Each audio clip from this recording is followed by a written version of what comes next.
ले लीजिए भैया आपका ऑर्डर। ये वो ना बेटी है भैया मेरी, इसको ले डिलीवरी करता है। मजबूरी है भैया। ऐसे भी क्या मजबूरी भाई, इतनी गर्मी नहीं देख रहा क्या? बच्चों ले घूम रहा। फिर जब ये पैदा होने वाली थी ना, तो इसकी माँ ने मुझे बोला था। सुनो, हाँ।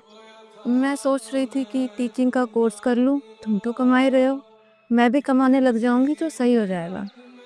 और पैसे भी कुछ समय बाद तो हमारा खर्चा बढ़ ही जाएगा। हाँ तो कर लो, इसमें दिक्कत क्या है? एक दिक्कत है, क्या? 1 लाख तक खर्चा आ जाएगा। कोई बात नहीं, तुम फॉर्म भर दो, मैं करता हूँ कुछ जुगाड़। भैया उस टाइम मेरे पास इतने पैसे नहीं थे, तो मैंने अपनी बाइक बेच दी। सोचा कुछ टाइम साइकिल पे कर लेता हूँ डिलीवरी, तब तो मेरी वाइफ की नौकरी लगी जाएगी, तो सब ठीक हो जाएगा। फिर ले नौकरी। या नौकरी तो लगी पर क्या पर? एक दिन जब मैं घर आया काम से, तो मेरी बच्ची घर में अकेली थी, और साथ में था एक लेटर। उसमें लिखा था।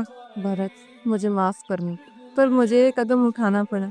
मैं शादी से पहले एक लड़की से प्यार करती थी। उससे मेरी शादी नहीं हो पाई क्योंकि उसके घर वाले उसकी शादी एक टीचर से करवाना चाहते थे।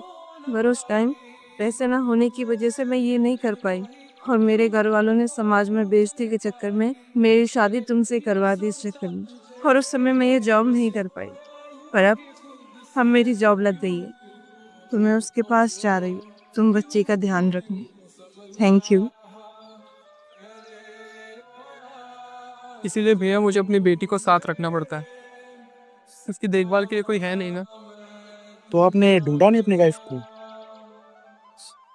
भैया मैं तो उसके रास्ते का सिर्फ एक मोड़ था, एक जरिया था उसकी मंजिल तक पहुंचने का। उसकी असली मंजिल हमारी खुशियाँ नहीं, उसका पहला प्यार था। इसीलिए छोड़ के चली गई। लेकिन मेरे चेहरे की मुस्कान मेरी बेटी को छोड़ गई। इसी के लिए करता हूँ इतना सब कुछ। मान गए भाई, हिम्मत वाले बड़े। क्या हुआ, इतना टाइम क्यों लगा रहे हो गेट पे? आ गया बस। वो भैया कुछ बात बता रहे थे, बहुत गलत हुआ इनके साथ।